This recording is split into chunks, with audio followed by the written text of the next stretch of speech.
klima ay may malaking epekto sa ating pamumuhay at sa ating ekonomiya. Kapag may malalakas na sakuna na tulad ng bagyo, lindol at tsunami, nasisira hindi lang ang mga bahay at kalsada kundi pati ang kabuhayan ng mga tao. Sa video na ito, gagamitin namin ang natural disaster survival para ipakita kung paano naaapektuhan ng climate change ang ating ekonomiya at bakit mahalagang kumilos at maganda para sa hinaharap.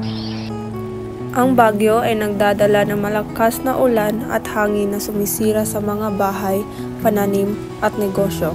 Tumataas ang presyo ng pagkain kapag nasira ang mga ani at lumalaki ang gastos sa relief at pagkukumpuni. Mabigat itong pasanin sa ekonomiya, lalo na sa mga probinsya. Kapag may sunog, natutupok ang mga ari-arian at negosyo. Nalulugi ang mga may-ari at kailangan nilang gumastos ng malaki para muling magsimula. Apektado rin ang mga trabaho at bumababa ang produksyon sa lugar. Buhawi. Ang buhawi ay mabilis na sumisira ng mga bahay, gusali at sakahan.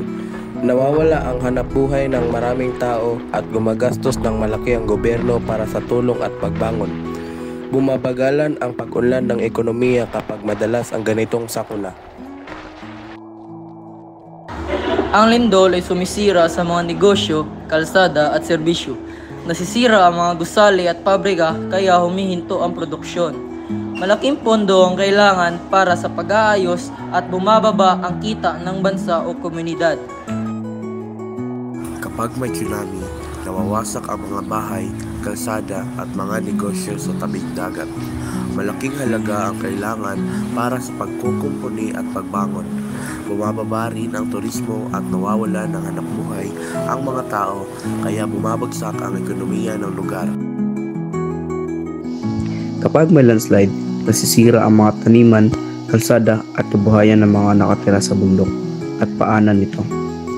Nalulugi ang mga magsasaka at hindi makabiyahe ang mga produkto papunta sa pamilihan. Dahil dito, bumababa ang supply at naapektuhan ang kita ng komunidad. Ang bawat sakuna ay may iniwang pinsala, hindi man lang sa kapaligiran, kundi pati sa ekonomiya. Bumabagsak ang negosyo, nawawala ang trabaho at lumalaki ang gastos ng gobyerno para makabangon.